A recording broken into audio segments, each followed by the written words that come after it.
Good morning, Philip. Hello, Sandy.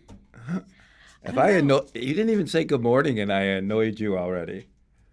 Yeah, it doesn't take too much. I am the one that got up at 3 a.m. to drive our daughter to the airport. Yes, you are. Yep. Yep. But I'm excited that we're here in the studio today because our guest has a shared passion with mine about collegiate recovery Mm-hmm. and storytelling and all kinds of other wonderful things about recovery. Well, you look at your little bio. It says visionary, scholar, storyteller, and her name is Britt. I mean, oh my gosh, does it get any cooler than that? My Well, mom picked out those. My mom picked out those words. She helped me pick those out to that, describe me. Now, do you go by Air or is it mostly Ariel? Yes. yeah, Yes. That's my Okay. nickname. Definitely. love it. So, visionary, scholar, storyteller. Where would you like to start with your story? What are you currently doing now? What am I currently doing now? Well, I'm in a big transition. I just came off of a political appointment Hmm. with the Office of National Drug Control Policy. And so have spent a lot of time just reorienting myself to who I am Yeah. and to just my recovery and my journey and my passions. And so I'm in the process of moving towards that next step for me, and figuring out what my next story is. Hmm. Uh, and I just got engaged. So that's fun. That's exciting. Congratulations. Trying to do a little bit of living there and figuring out what that looks like. And then, yeah, like just getting back to what I enjoy, what I'm passionate about Hmm. in a different way. Yeah. Uh, I mean, I can just we're doing this in Zoom. Where are you? Where Washington, D.C. and in you're this moment. do you know what I've been doing lately with Washington D.C.? This is a total rabbit trail. But my friend who works with us now, Brian Robbins, he turned me on to Fish Talk or TikTok videos, and there's I know, right? There's all the there. Well, it's fish talk. That's the kind of like the whole community. But on the Potomac, there are all these guys that have like 150, 200,000 followers that are fishing for catfish on the banks of the Potomac. And they fish at night with glowing rods that they use black lights for, and the Washington Monument is behind. Or, I mean, it's Please tell me wild. this isn't a Wow. connection because this is going to go on for too long No, if you're connecting no, with this. no, because I really thought Phil thought TikTok was called Fish Oh, Talk, yeah, and yeah. I was really just basking No, in we have that. we have five kids between the ages of 17 and Okay. 34, so Oh, they so you they know. they keep him as real as But I just is rec possible. yeah, but I just recently discovered TikTok, and you've been on TikTok, No, like, huh? recently, like for over a year, dude. No, but I've been on it regularly. Oh, It's only been the last 2, 3 weeks. You're the one that just sits there and watches TikTok and laughs all night. I mean, oh my gosh. okay. Let's take Oh it We my back. gosh. know, Let's we take it back just to No. air. Relationship goals. I love Oh this God. banter. right. Keep it going. Keep it going. Oh my gosh, but and I can tell when it's a really good one because she actually just belly laughs. It's so deep that they're so Sometimes I funny. have the headphones on, so he has no idea what the topic is. Right. But The laugh just comes. yeah, And so they fish all night, so I can be up late watching these guys. You just watch the rod go, yeah. and they're like fish Now, on. now I'm But gonna look it up. All Now I'm right. gonna look it up. all right, so we're gonna get into some of the things that you've been blessed to do and serve the recovery community with. But we always like to hear about what was Little Air like. What was like your earliest memory, And I always like to know about like if you had siblings and stuff and because I think family and yeah. life growing up and all Yes, that. So this isn't your usual absolutely. like government interview, is it? No, and I'm so excited for that. I'm excited for a new experience. But yeah, so I grew up in Michigan. I'm a Hmm. Midwestern girl, youngest of four girls. Ooh. Yes. And we're all 2 years apart. And so for me, my mom always said that I was super precocious, just talked a lot. I'm a talker, talk, talk, talk, talk, talk, talk, talk, talk. Hmm. And but I was such a lady. She said really early on, I would just eat a sandwich like this with my legs crossed and just really savor each bite, which I find to be so fascinating Mm-hmm. because I don't know what happened because I turned into such a tomboy, really into sports, really into just the laugh, the party, and all of that. And I think I remember too wanting to get into football. She wouldn't let me do that, wanting to get into karate. She's like, that's a little too much, you know. We don't know where you're gonna go with that. And so yeah, and just really smart. My mom always calls me the smartest one in our family, which is no pressure, you know. Mm-hmm. But I think I'm pretty observant, pretty wise from a young age, but also, gosh, just a class clown. Mm-hmm. Just really, that's how I connect a lot through humor still to Mm-hmm. this day.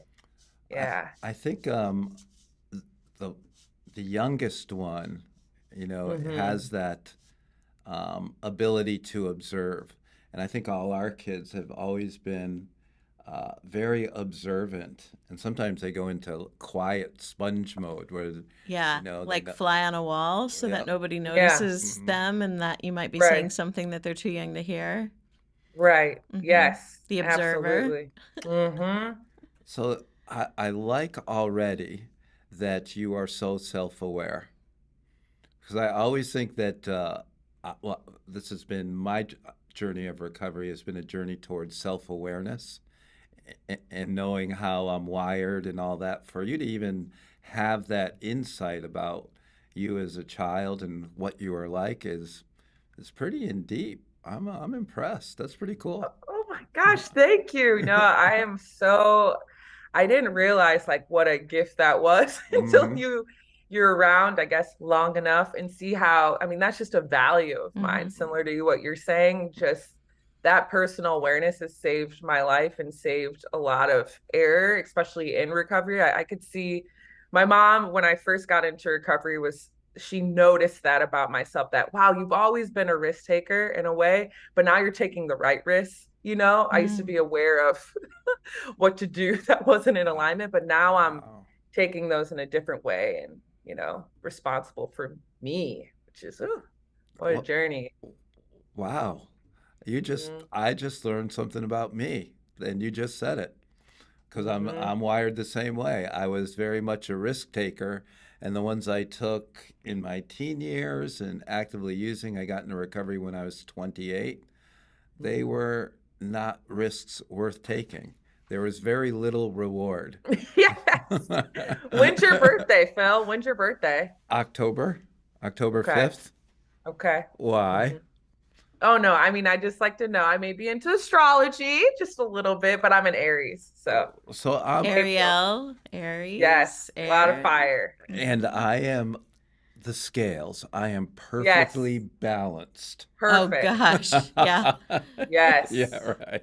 I don't think Phil falls evenly on any chart you can describe, but we're not here to talk about Phil. We're Okay. not. So Oh. you talk about getting into recovery. So something must have happened between the delicate girl eating the sandwich to the tomboy getting involved in all the activities to needing to go into recovery. And also, what's your favorite sport? You said you turned into sport. Basketball. Really?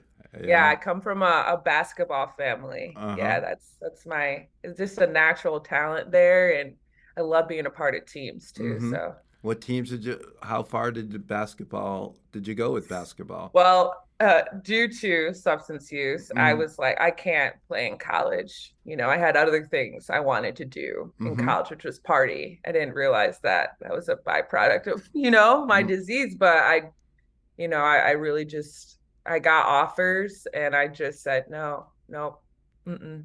Wow. I want to have fun. Mm-hmm. Yeah, isn't that interesting? It Yeah, is. it It really is is. interesting. So Yes, go to Sandy's question about this whole addiction recovery journey. How would you talk yes, about it? yeah. So I think a lot happened, and I didn't realize. Like looking back again on all my experience, I come from a predominantly white neighborhood, right? So this distinction, my mom, she always sacrificed kind of the visible connection that you would see for education. She's like, I don't Hmm. care if you go to, I don't care where you go, it's not a matter of that. It's like you're going to college. We're going to sacrifice these things. We're going to make it happen. I grew up in a family that always valued education. And I think for me, that really isolated me at times. And so I felt this sense of feeling different. There's a lot of traumas that happen, to my body, just from feeling different, just from internal family traumas too. All of that was happening. And I think by the time I was graduating high school, I just had these built up memories, built up frustrations, that ACEs score that you see. Mm-hmm. That's really helpful now. A lot of that was Mm-hmm. happening in my experience. And so by the time I made it to college, I was just really looking for connection, and I wasn't in that sheltered environment that I grew up in. And so I found myself freshman year very quickly. I had taken some drinks in high school, but once I got to college, it just became my priority. It became my thing. And then by the time I had made it to my senior year, I wasn't friends with anybody that really went to the university. My best friends that I was using substance with, my best girlfriend, she dropped out and moved to California because she couldn't take the level that we were using at. And then a lot of more traumas happened as a result of that too. And I didn't stop for 5 years, tried to make some geographical cures. We often hear about trying to just, maybe if I remove myself from these situations, things will change. And I made it to New York City at that point, where my sister was living in Jersey City. Thought that would help, and it didn't. It just got progressively worse. And I just remember being doubled over, Michigan football game, you know, at a bar again, and just completely wiped out and done. I couldn't figure out that perfect combination, you Mm-hmm. know? You know what I mean? To like Yeah. Yeah. cancel out this. And I had no idea that I had a substance use disorder. But luckily for me, a girl on my basketball team at the time had found recovery through 12 steps. And she called to, part of that program is to make amends. She called to make amends to me. And it was I knew who to call when I was ready, very shortly thereafter. And I got involved in 12 step, and I've been in 12 step ever since, and really just went through that journey of growing up and learning about the disease that I had, and then also recovery, right? The Mm-hmm. connection, the community, eradicating a lot of that trauma and shame and those experiences. And it's been a beautiful, extraordinary, challenging life ever since, Mm-hmm. just going back to school, finding collegiate recovery. It was so amazing. I went back to the University of Michigan, and that semester they had Mm-hmm. just started up the collegiate recovery program. Wow. Divine timing. And I Mm-hmm. got so involved, sucked in, and it was so cool for me because for me, I have a lot of visible stigmatizations at times, right? Like I said, that was something that really, so me having those moments of going into anonymous spaces, it was great for me, but I was like, I don't want to feel ashamed because an alcoholic. I don't want to feel anonymous about this. And so right then too, a lot of the work around recovery advocacy was being louder. The Anonymous People, that movie Mm-hmm. from Greg Williams came Mm-hmm. out, and I saw that trailer and I was like, this is what you're going to do. We're going to be a part of this thing and have some fun. I really wanted to make fun a part of my story. I didn't want to sacrifice that life. I didn't want it to be centered around have to do these things in order to stay sober. And I was like, no, what are we doing?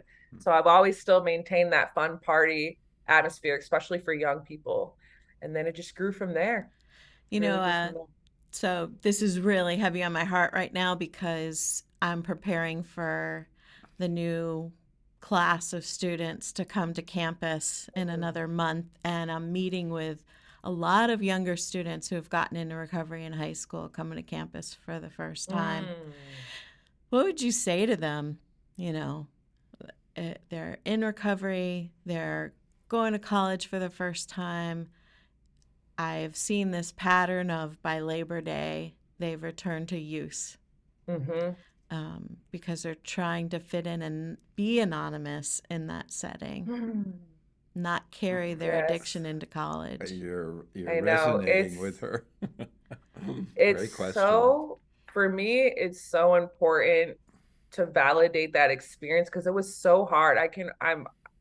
For me, what I'm grateful for is to have that experience of this idea of me going back to school at this point where, especially when I've even used on that campus, I could tell you the things that I did in that building or what Mm-hmm. happened to me at that house and, the bush over there that I threw up in. And it just is so overwhelming, even when you have the story. But for the folks that didn't, I I knew that I needed community. And for me, it was just trusting in that consistent programming and being able to show up despite what I'm feeling or what I'm thinking. Mm.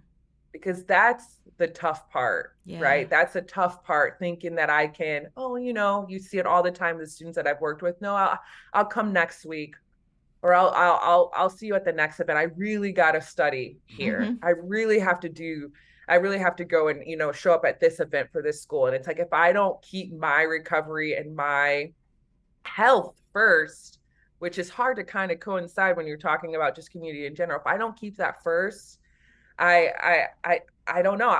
It just wouldn't have worked for me. And one thing that really helped me, my mentor at the University of Michigan, who still works there, Matt Statman, he's the program manager, is what would future air need? Think Mm-hmm. about future air. Think about how I'm going to feel after I leave the meeting that we're going to have or the event that we're going to do together. And I always had a good time. I never regretted a time where I showed up. And so just trusting that that voice is going to come in, but I get to choose whether or not I'm going to listen to it and be gentle. Transitions Mm-hmm. are terrible. Yeah. First times are hard. Yeah. Being a part of not my controlled environment and not my people and going into a new space as a young person, it's going to be hard, but I just can't do it alone. Yeah, That's what I would. when I went to school many, many years ago now, I self-imploded too at the University of Connecticut. And um, I thought, when I went into a school environment that everything had to be very serious, that you had to be focused on your studies, that that's what you were there for. And earlier you'd said that you wanted to have fun, that you went back to school and you were in recovery, but you also wanted to make it fun. And it took me a long time and, another 8, 9 years of using before I found 12 steps also. And I learned that people didn't get sober to be miserable, right? And that I've had a lot of fun in the 34 years I've been in recovery. And I still like to have fun. So, talk to me, you two, both of you. How does this concept of enjoying life, having fun, play out on campuses? Because the only fun that I knew was to go out and party, is to drink, where everybody was doing really dumb stuff and being wild and crazy and out of their minds. Gosh. Okay, so for me, it was a complete rewiring. I still have to put my mentor a couple of weeks ago, as soon as the summer really started, she said, "Fun is your deliverable. That's your Oh, deliverable." nice. You I love know, that. and I love that she used deliverable because that works for me. Yeah, no, right?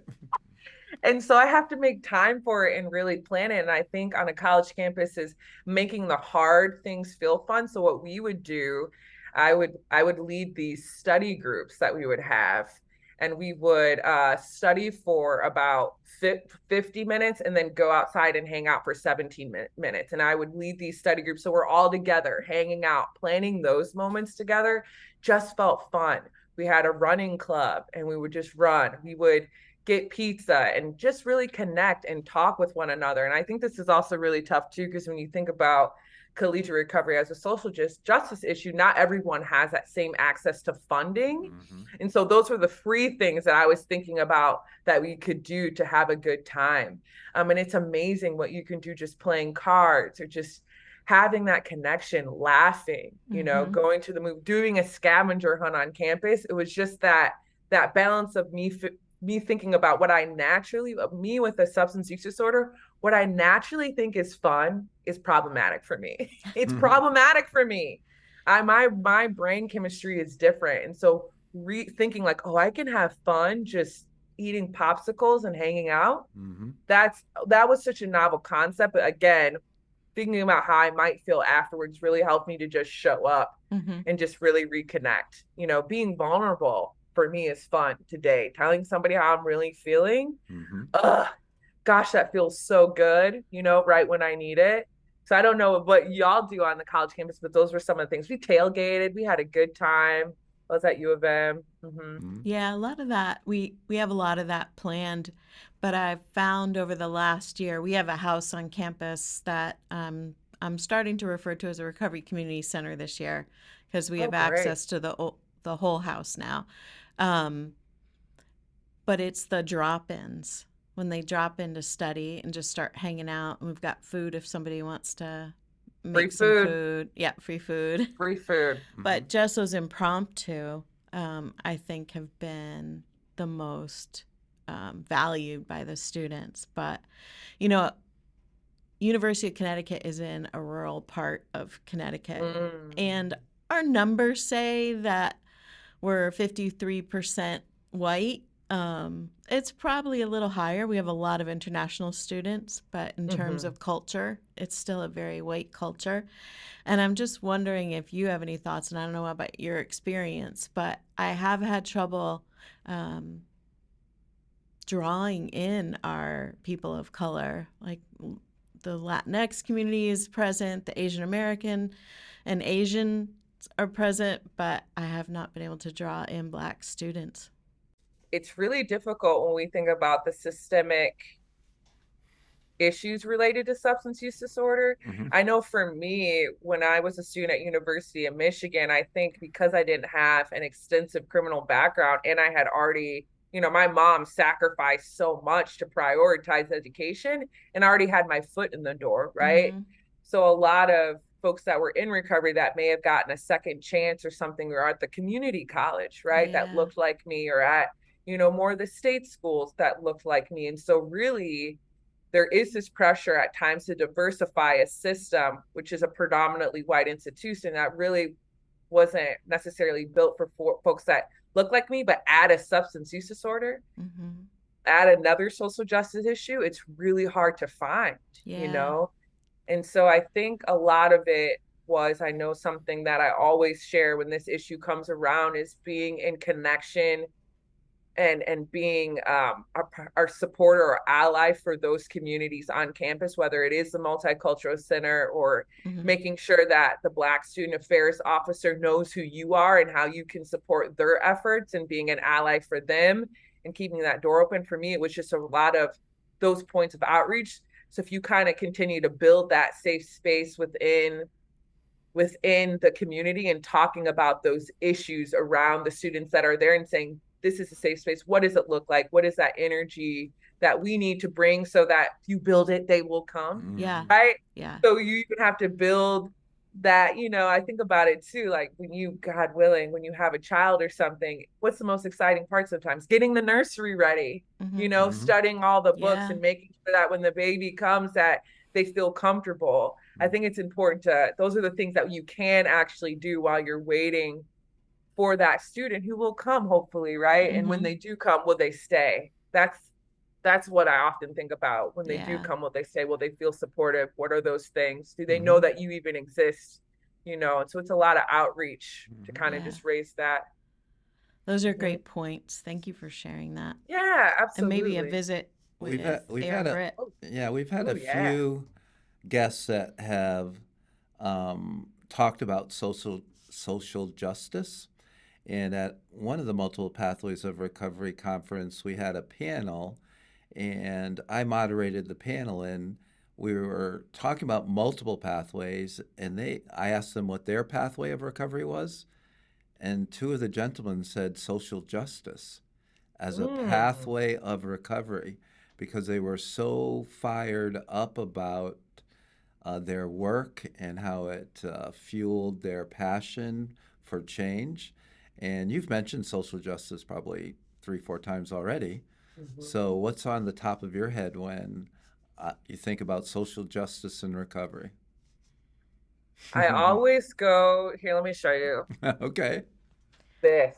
These are Ah. my nephews. Oh.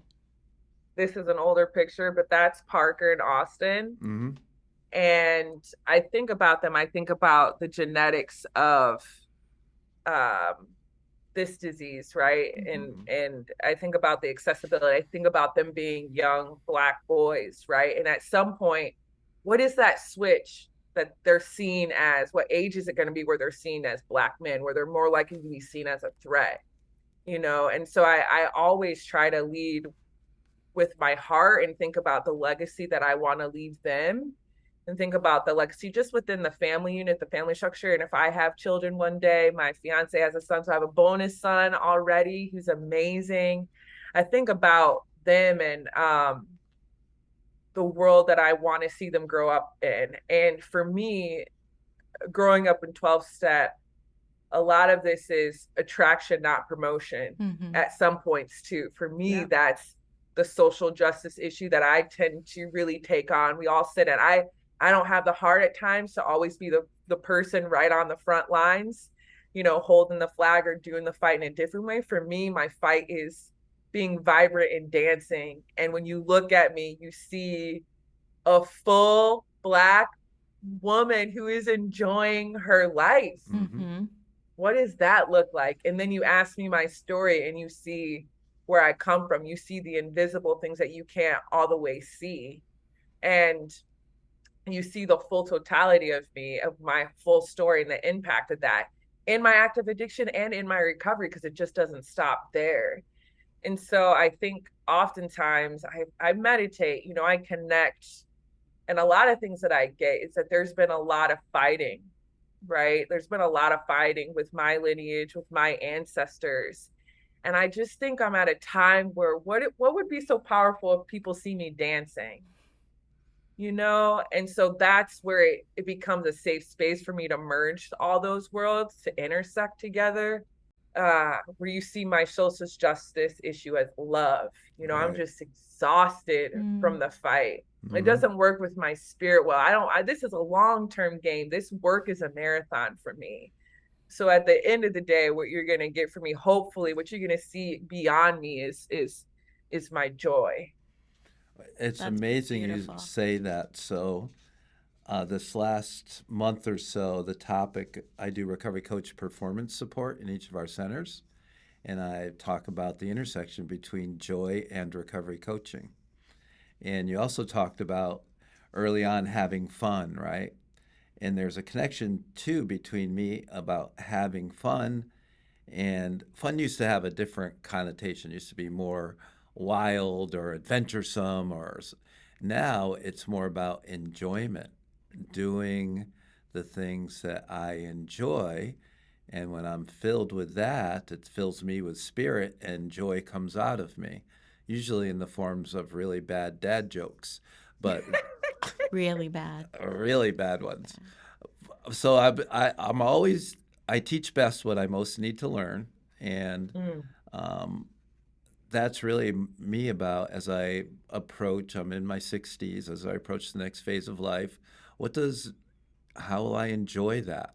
And joy that can come in a lot of different ways. It can come in the work I do, can be with Sandy, be with my family, be out in the woods, on the beach, or dancing. Probably can't dance anywhere near like you can, but I, It's interesting because I saw you have your MSW too, and I'm heading into my second year of pursuing that. And I work in a student health and wellness department is the umbrella. So a lot of public health folks. And so there's a lot of fight, right? There's a lot of fight in those roles and in the messaging and trying to change a generation. And are you familiar with Don Coyas, who leads the Well? Yes. Okay. So I've had the pleasure of being at the conference with him, but also he was on the podcast, and we had quite a great conversation. But he just talks about, the American Indians, who we talk about their land being ravaged and all that has done, and the new study showing we can impact DNA with traumas like this for generations. But he really believes that this is the time, this is the season to be one race, the human race, and that instead of that American Indians are their tribal leaders have come together to say, you know, red, yellow, black, and white, like this is, we need to become one human race. And they've added other races into their tribal councils, which kind of Mm. blows my mind. But that leadership, it's quiet. And I think what you're describing is your quiet leadership, painting a picture of what it could look like, you know, on the other side of the healing that's needed.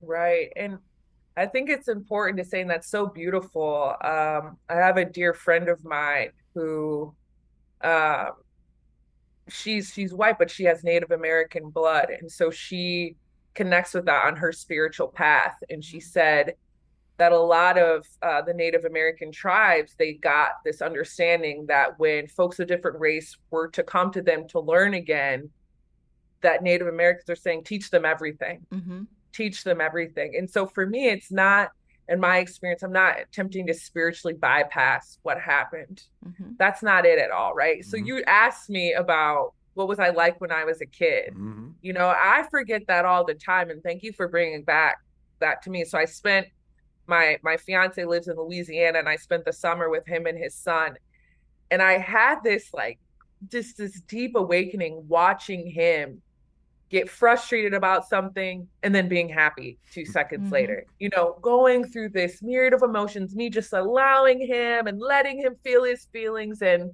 you know, all of that was just so beautiful to watch. And so I'm trying to do that more with myself. When things happen, when there's an issue, I feel it, you Mm-hmm. know, I take the action, but then how quickly can I get back to that joy? How quickly can I get back to dancing or whatever that is, right? And I think that's important too, to know that like this isn't this idea of bypassing or negating the reality that we live in. It's just really tapping into also the other reality, Mm-hmm. which I think is so hard to do, and to continue to work on my own traumas within my body that live in there that I continue to project, you know, that I continue to limit. I think more than anything, what we have is a true lack of empathy.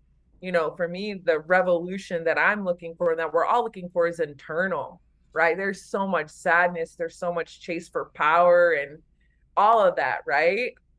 Power, power. You did wrong. You did wrong. I'm right. I'm right. You're wrong. You know, that Mm-hmm. is a power issue. You know, are we really even what are we really even talking about? Mhm. Are we believing people when they say that I'm hurting or this is what I need? Are we treating each other as human beings? Yeah. I think probably the loudest message about recovery early on for me was to relate and not compare. Mm-hmm. And I think recovery gives us so many tools to navigate this. Not that I haven't been in circles of people in recovery where they're fighting about something, right? Right. It's so funny. I deliver this recovery ally training quite often, and I always talk about how SAMHSA has the working definition, in quotation marks, of what recovery is, and that's because there's a whole bunch of people in recovery fighting about what that definition should Yes. be, right? Like so. Yes. Um, how does all that transition into the work that you've done and the work that you hope to do? That's a really good question. So what I realized is that I am a free spirit with a strategic mind. Ooh, So I hey. need both. Every time I try to just do the policy and community impact work, I'm so drained.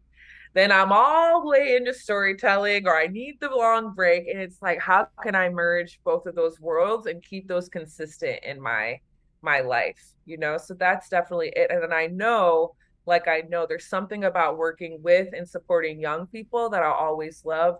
There's a lot of young people that are passionate, you know, passionate about getting out there and doing that work that I really, my best conversations, the best times I've presented or given a talk was for that population, just reminding them to take care of themselves Mm-hmm. and to love on themselves, and remembering that their mere existence as a person in recovery or a recovery ally, the fact that they're in that room is a miracle.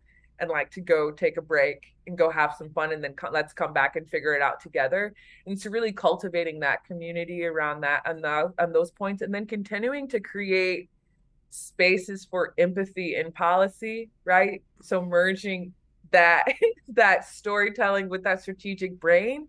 Ah, gosh, I met with this stunning woman, a Black woman that did maternal health uh, issues for Black women, and we met with her for the National Drug Control Strategy, trying to pick her brain about what should be in it, what should be in it, having those important conversations and make sure that their ideas were inputted. And she just said, I've been doing this work for 30 years. It's not, you can Google all the information on why it's important for us to think about uh, increasing treatment for women who have children, right? We need to talk about this. But the issue isn't that, it's a lack of empathy. It's a lack of empathy of those people that are in those positions to really understand that I'm not making a decision on whether or not I want to pay my rent or feed my kids. That's an issue, right? So how do we get people to connect them to their hearts? So I want to do a lot of that work. I want to be someone that can not only just tell my own story and doing that well and adding that data, but pushing people to the front to tell theirs and to create a lot of community around that and merging it with the data and the why.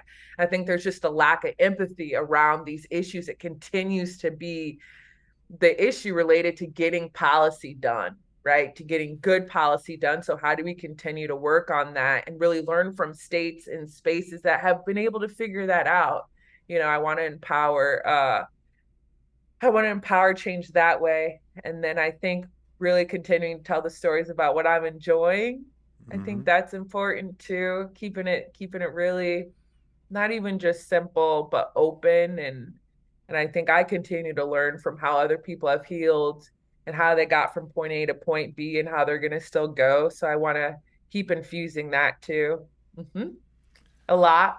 Yeah, we embarked on a storytelling process where we now on our YouTube channel have about 33-minute stories, that Wonderful. with black infinity backgrounds and wearing black clothing, and so they're all very similar, but they're all.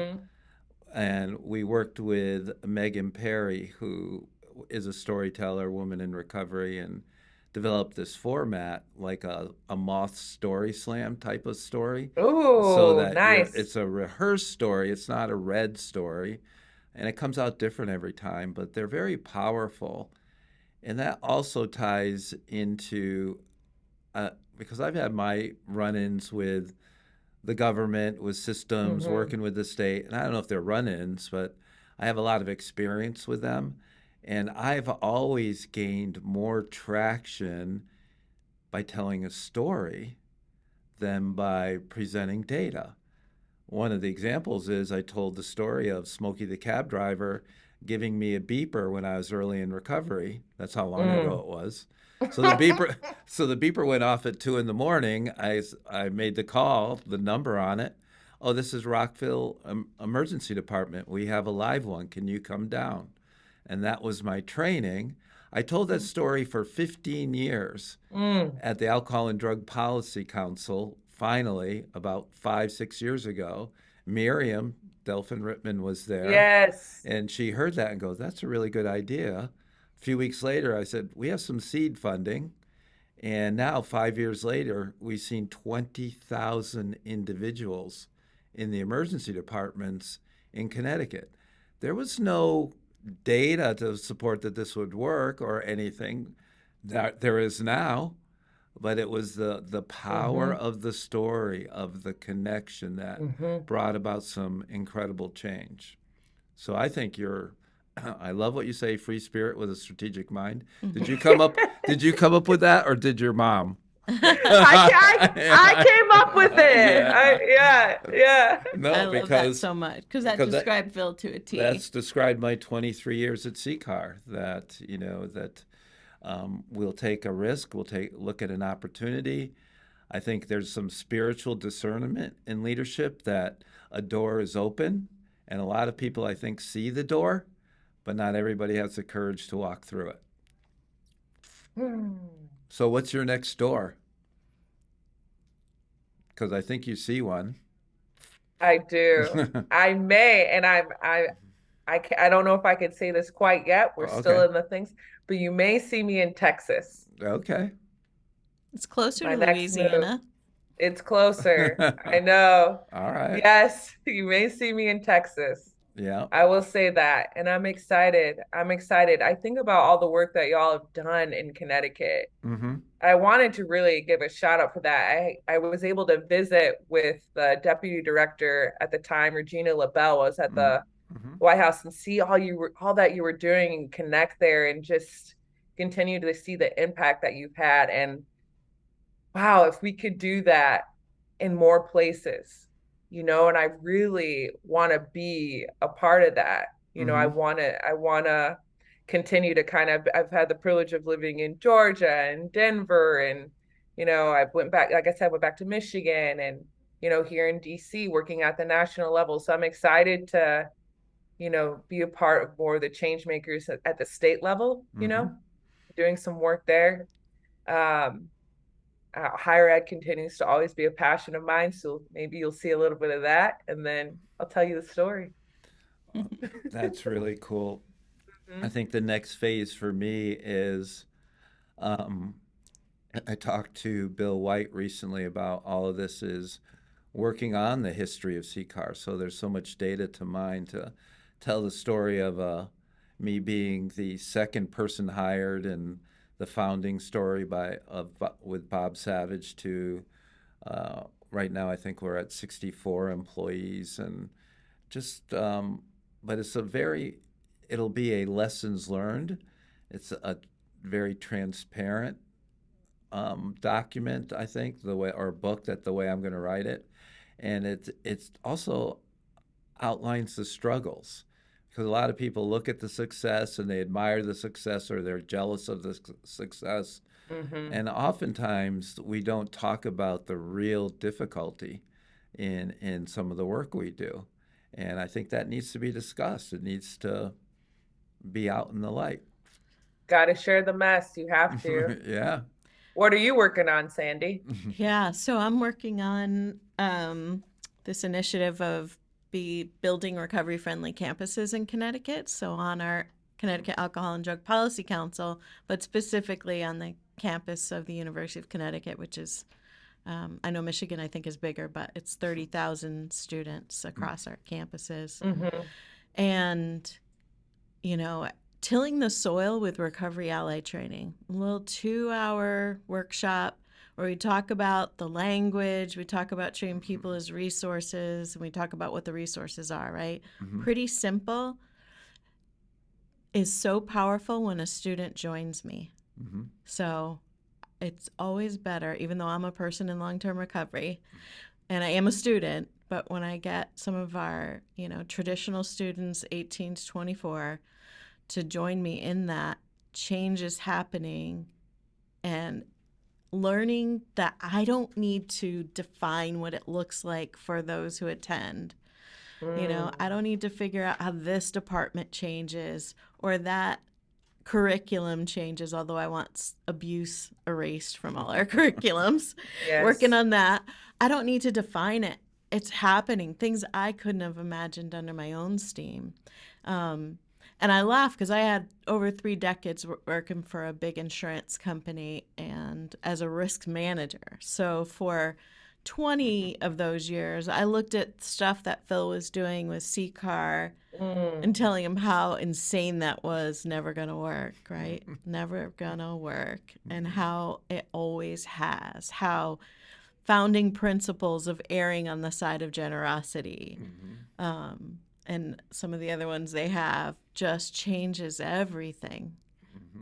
And wanting to bring the spirit of those principles, with me to the campus that I work in, that can be so focused on academics that we forget our humans. How Absolutely. do I feel like I ended up on Britt's podcast? We could only hope. How did that happen? She like turned it. It became her podcast You all of a said sudden. ask questions. Mm-hmm. What's the name of it with the grit? Beauty and the grit. So my I Art Woodard was a co-facilitator with me for many years, and he passed in 2020. But we always talked about the grit in integrity There's Mm. right in the middle of integrity, there's grit. And if you want to have integrity and have that as a foundational principle, it does take grit because you have to be willing to stand by your values, your principles, the building of organizational cultures. So as soon as you said there's great beauty in the grit, there is. You also talked about you got to share your mess as well, right? Absolutely. Any messes you want to share? No. Not All right. of them. We That's got time. Yeah. That's a new No. question. No, I Yes. know. And I think one more observation since we're on your podcast now, and you asked me, is this idea of self-awareness. And Sandy had a book on our vacation, Atlas of the Heart by Brene Brown, and We love Renee. I just read the first like chapter that changed my life as it was. And she talked about the power in being able to label your emotions. And Mm. you've mentioned that a lot of times about sitting with that label and getting back to where you want to get to. And that's really you're using your mind, your intellect, I over E, the old Father Martin chalk talk, and just and the more I'm able to identify emotions, the better off I am.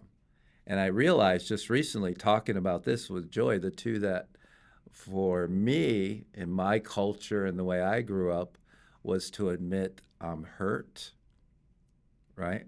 That's really like hurt emotionally.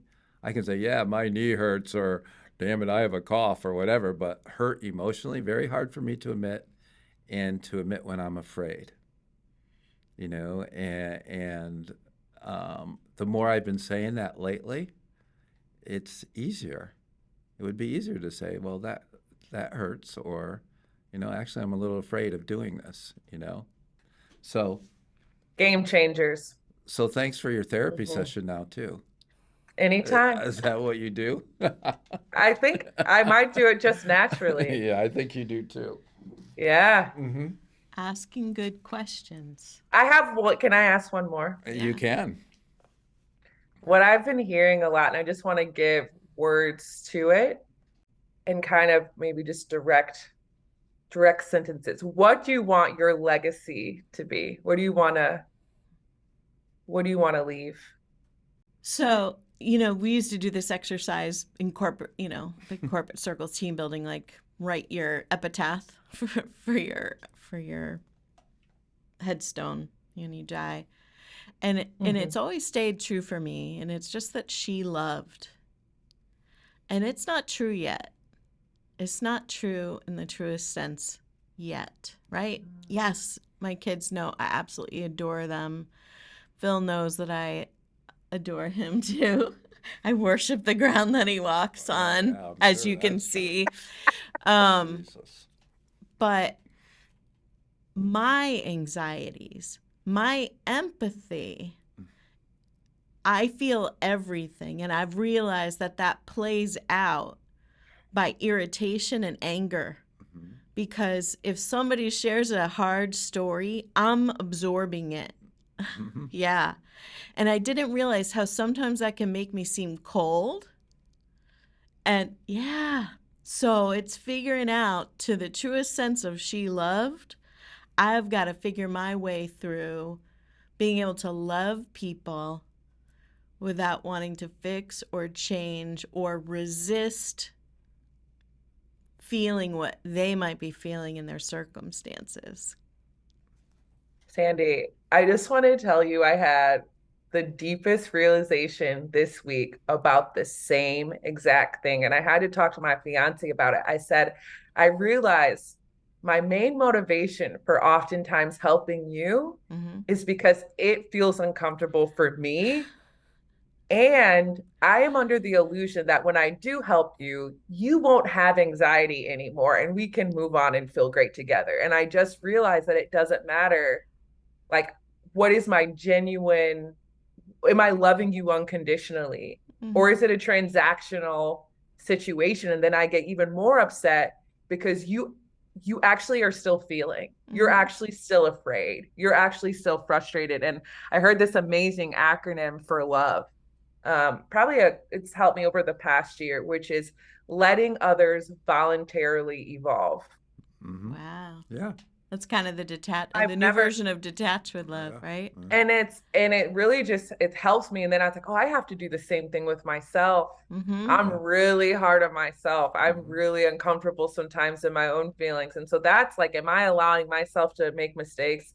Am I negotiating away my needs and my wants? You know, do I really even have the capacity right now to hold space and just observe? Or am I just like that really helps me too. Just a quick example, if you don't mind, and then I'll let Phil answer. People tell me, well, that our children are beautiful, but our youngest, they say, oh, she's beautiful. She looks just like you. So I think my daughter is beautiful. And when they say she looks just like me, I get mad. Because if she looks just like me, she's not beautiful. And so what I tried to do 2 weeks ago, because it had come up because she had some professional photos done, and I thought it was like, I'm going to try to walk like I'm Mary, like how I see Mary. I'm going to walk the way I see her. I'm going to walk like I'm beautiful. It worked for 2 days, and then I got distracted by something else, and I just reverted because, it's a new behavior, right? And I don't mean walking around like I'm all that. Sure. But walking out with constantly not feeling like I am visually attractive in any way. But for years, I've been mad. Don't say she looks like me because my daughter's beautiful and I'm not beautiful. So it's just the mind games. And if you don't purposefully, intentionally start to shift that, you're not only impacting yourself, you're impacting your ability to relate with others.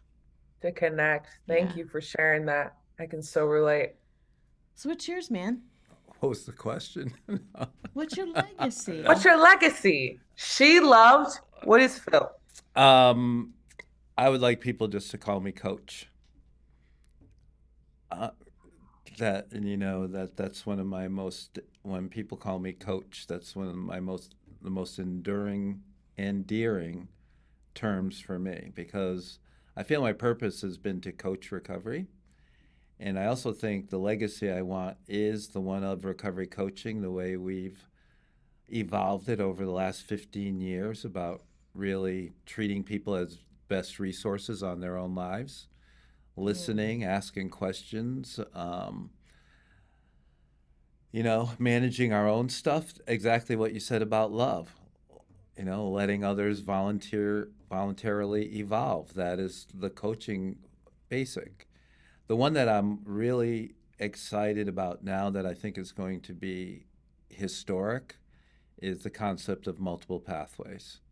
And, 12 steps has carried us for 80 years, and it will still carry the majority of us. And just because I say multiple pathways, 12 steps is one of the pathways.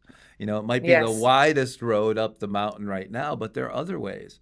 And our young people are venturing off the road of 12 steps and taking these climbs up these beautiful trails up the mountain and are thriving, doing it that way. Why wouldn't we support that and discover what those are? So my dream is that when a recovery coach sees somebody, a recovery, they have in their back pocket a full menu of recovery options that's always growing and expanding. So I can say to you, Air, I see, here's these options. Which ones appeal to you? How can I help you with your recovery today? What does it look like for you? And I think that has the potential to change history. I think it's a historic notion about multiple pathways. So that's powerful. I can't wait. Did you answer the question? No. Well, now you. So now you're on my podcast, guys. No, so now it's your turn. Now we're going to turn it on the host. Okay, I love, Sandy, how you worded it. You kept it, wow, so tangible. And so what's coming to my mind is she lived. Yeah. She lived Mm-hmm. just a huge, huge life. Mm-hmm. And I think that's so powerful because it can mean so many things. I think it's easy for me to be the helper and the person that's strategizing and doing all those things, but I really want a full story and a full life. I want to continue to take those right risks and not be afraid to be curious, not be afraid to make mistakes and to live in the mess and grow through it. I want to live. Mm-hmm. I want to tell the story of living and see what comes out of that. That's wonderful. And I was just on a phone call on the way to the office today with our director of recovery sports services, Tammy, and we were talking about that. And I'd say, ever, I have had a wonderful life. It is so rich, so well lived, and well loved that Mm, I couldn't be more blessed. After 34 years of recovery, I'm more grateful than ever. And I also believe the best is yet to come, for sure. yes. Yes. Mm-hmm. I'm with you. Mm-hmm. I've loved this conversation. I know she got you to talk a lot. I don't know how she did that, but she did. Well, maybe she got you to be quiet so I could talk. Oh, well, maybe that's true too. Melvin's laughing at that one, our producer, so I know I'm right. Thank you, Ariel. If you ever want to come out to Connecticut and visit, Yes, we would love to have you. And we're Absolutely. both definitely going to spots. try to get you at our next Multiple Pathways conference I too. would love it. I Thank you so much for having me. I do love your spirit and your energy, and I can see that you are living. Thank you. I All right. appreciate it. All You right. too, All right. both of Yeah. you. Take care.